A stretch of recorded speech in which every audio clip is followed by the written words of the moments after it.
Gani? Kanina pa siya tulog. At kahit pa makita niya ako na umiinom, edi sasabihin ko lang sa kanya na this is my way of dealing with my postpartum depression. Cheers.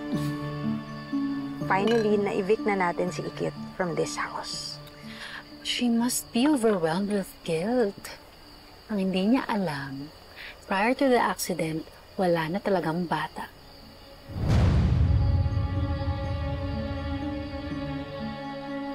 I'm afraid I have some bad news, Mrs. Carinal. The ultrasound shows no fetal cardiac activity.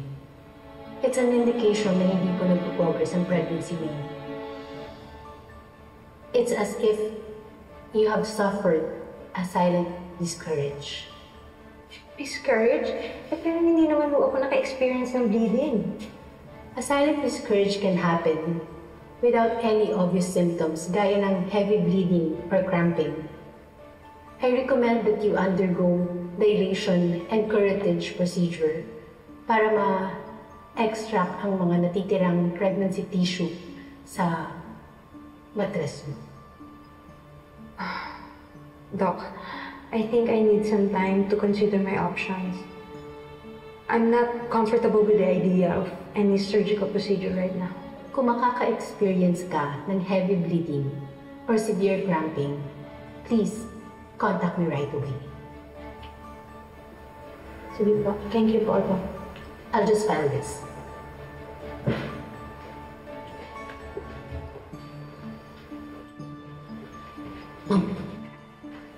Ma'am, paano yun?